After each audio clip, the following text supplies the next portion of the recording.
We have finally beaten the Ender Dragon and reached day 100 of this hardcore world. Super proud I actually made it this far this time. I've messed up a lot of these hardcore attempts, but I think I finally set myself up for the long run. We've got Nether. I hear phantoms. I hear phantoms. I'm standing on a single block. Okay. Easy.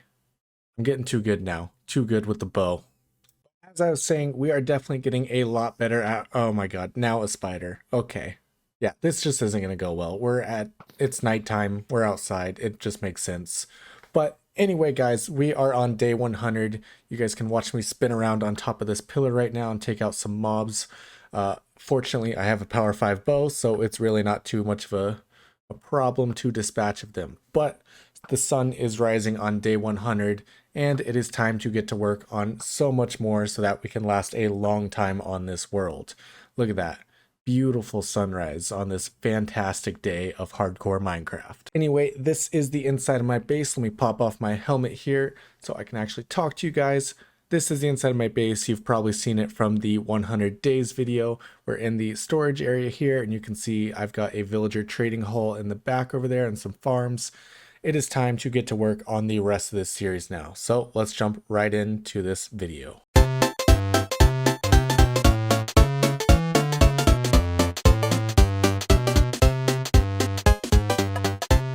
Alright guys, so we are going to start off with a quick tour of what I've done so far since we are on day 100, and then I think the first thing we're going to do is we're actually going to head over to the end again and actually go do some end raiding, hopefully get a couple elytras and also some shulker boxes, because those are essential for doing projects later on, so we're going to want to get those. So where we've been standing, this is my storage room. It's got room for basically every item that I've collected so far. Back here is the back door. Out here is where my mine is, and also you can see my beacon. I need to build a redstone door back here like I have up front, but I still obviously haven't done that. We'll probably be doing that in one of the next few episodes. I have a lot of things I want to do though, so we'll see when we get to it. In here I have villager trading. As you can see here, I've actually zombied these guys and cured them.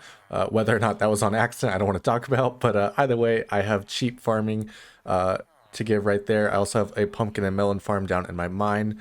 Over here, I have pretty much all the enchantments, even mending, so that's super useful. That's how I got all the armor that I have on now, and also the tools and weapons, so super useful to have. It's really great. Back here, so this is a double villager farm. It's a potato and carrot farm. It produces fairly slowly, but it was an incredibly simple design. That's why I built it. This design is actually by Logical Geek Boy, and it's great if you're just trying to produce food for yourself. Not so great if you're actually trying to use it for villager trading, which is what I was trying to do. You can see here, I also haven't really finished this room. There's still some view of the outside mountain, but we'll get to work on that very soon. So back over here, you can see the storage room that I have set up. So there's kind of mass storage in these double chests, and they will take all the cobble, andesite, gravel, everything that I'm going to have a lot of, even quartz. I've pretty much gathered a lot of that, just trying to get a lot of levels. And then in all these barrels are things that I don't have as much of, like emeralds, which I'm actually getting a lot of, so maybe we'll have to move that to a double chest later on, but we'll see. So over in this room, I actually have a villager breeder. This design is also by Logical Geek Boy. He's definitely a huge help in early game Minecraft, super simple farms. And then we also, as you can see, these are all the villagers. I was using them to put into the villager trading hall, obviously, but now I don't really have a use for them for the time being, but I will be making an iron farm, things like that later on, so I'm definitely going to need it again. So right out front here, you can see redstone door. And then up here we actually have our enchanting room. So what my plan is for this island is to actually make the entire thing covered in ruins.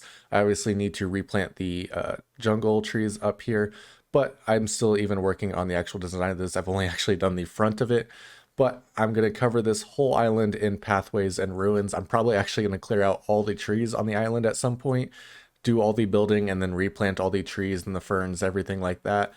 So that's going to be a huge project down the line, but definitely something I want to start working on. All right, so that is the tour, and let's go ahead and go and find some shulker shells and an elytra. First portal is opened up over here, so let's climb on in and get to it.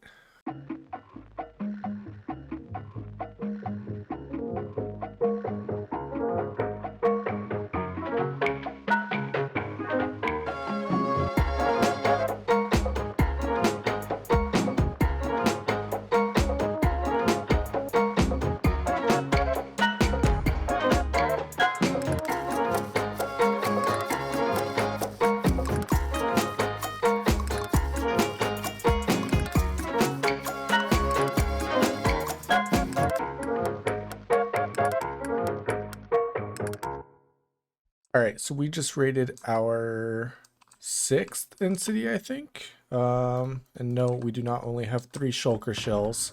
We have 31. So we'll be able to make 15 more shulker boxes. I've already made 2, so that's a total of 17. That is a solid start. I almost thought that was a new one, but that is somewhere we've already been. You can see I towered over to that.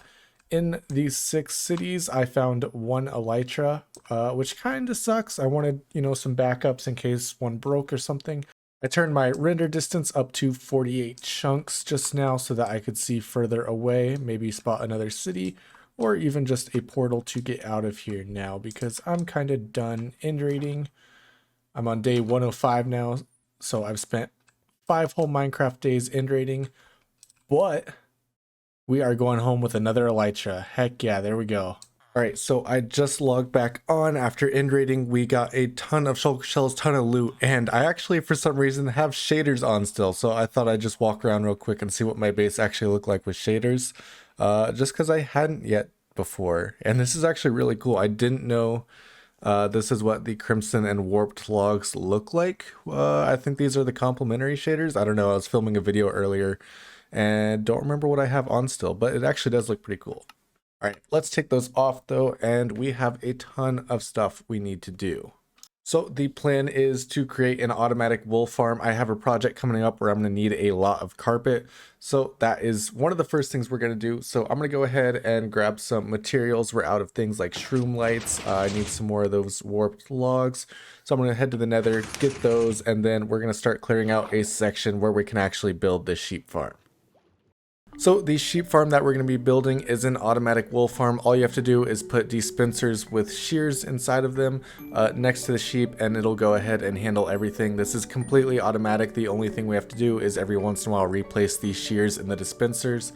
And then it has the same collection system as pretty much any other type of farm, especially like the melon and pumpkin farm that I built. It's all just a hopper minecart on a rail that goes around and picks up everything through the grass blocks that these sheep are going to be sitting on.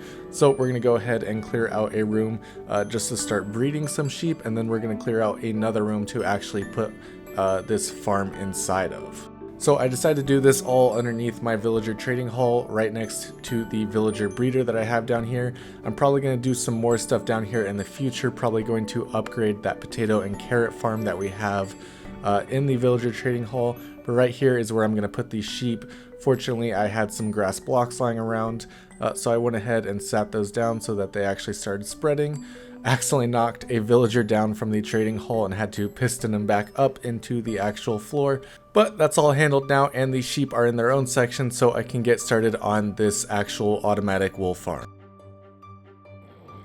But before starting on the wool farm, I decided to do some work on the actual interior of the base over here. I want to take out all the sandstone, all the sand and everything, make the beach look nice on the outside as well, and really just fix this whole section. But I miscalculated when I should actually do this, and disaster struck.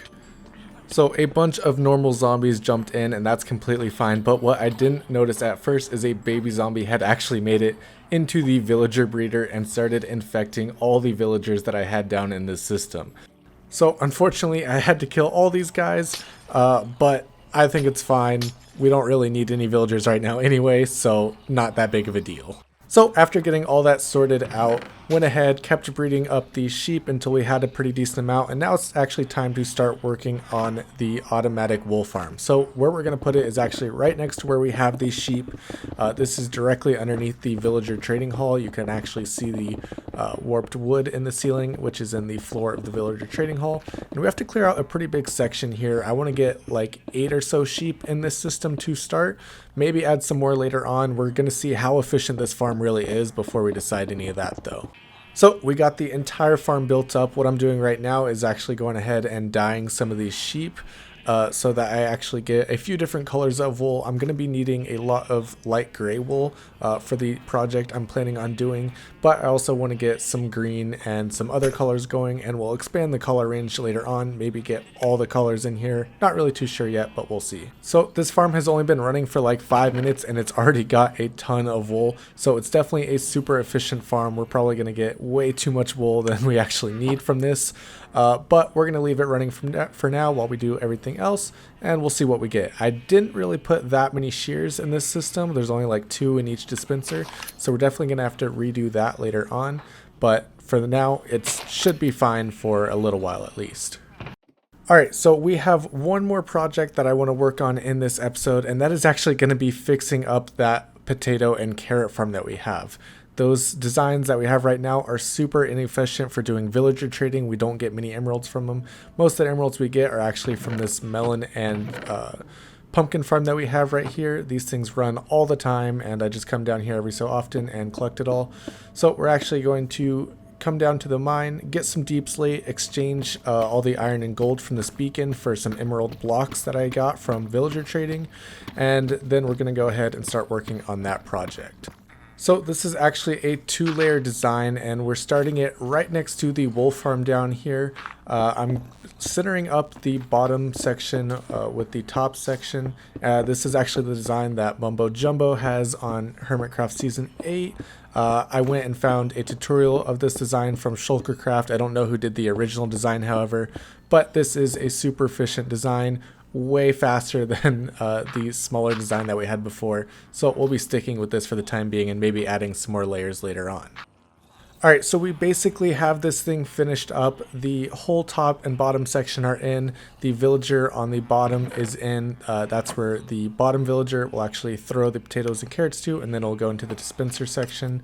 Now I want to put another villager up here, and that'll be the final piece, but I don't want to put the collection system up here. This is actually going to knock it down into the bottom collection still, so we don't have to worry about 2 different collection systems. So we're actually going to be using the first Silk Touch villager that I had. I have a better one now that's been infected by a zombie, so I don't really need this guy's trades anymore. So we're going to go ahead, put him in there, take out the minecart and everything, and he'll just sit there and get thrown the potatoes and carrots for us. And there we go. So I went ahead and I started cleaning up all the walls and everything like that. But all that's finished now, so let's go ahead and check how this wool farm is actually doing. As you can see, I've still got the sheep and cows in here. Don't really know what I'm going to do with them yet, but wow, we've actually collected a ton of wool already. Over 10 stacks of white wool, coming along great on the colored wools. Definitely super efficient farm, and the shears haven't gone down that much. So they should actually last a pretty long while. We're definitely going to want to put some new ones in at some point though, so I need to remember to actually do that before this farm just stops working. So we're actually going to check out the potatoes and carrots as well, and it looks like they are coming along great. Almost 3 stacks of each already, plus whatever else I have spread around there. And the wool is also, I moved some of it up into the chest in my storage room so that this wouldn't fill up, but we're probably going to want to make these storage systems both bigger. Might even combine them just to make it look a little better, but we'll definitely see how we go about that in the future. But that is going to be all for today's episode, guys. It is now day 125 of this hardcore world, so we've put a good 8 or 9 hours into doing all these projects so far, so I'm going to go ahead and save everything else for another episode. That is all that we have. We've done a lot today. A sheep farm that gives us plenty of wool. We completely trashed our villager breeder and accidentally got them all killed. We mined a ton of deep slate.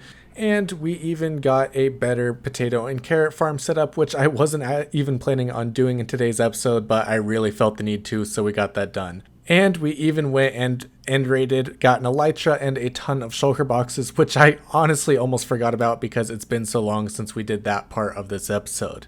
But all in all, it's been a great episode, guys. Thank you guys so much for watching. If you enjoyed it, be sure to like and subscribe and stick around and check out the rest of my channel. I'm going to be doing a full series of this hardcore world, so you're definitely going to want to stick around. Thank you guys so much for watching, and I'll see you next time. As a side note, I am awful at voice recording while I'm playing. I always forget to share my ideas and things like that, but it is something I'm working on. And while a lot of this episode was actually audio recorded after the fact, all my future episodes will hopefully have a lot more recording during the actual gameplay so that you guys get more of my ideas while I'm building. All right, see ya!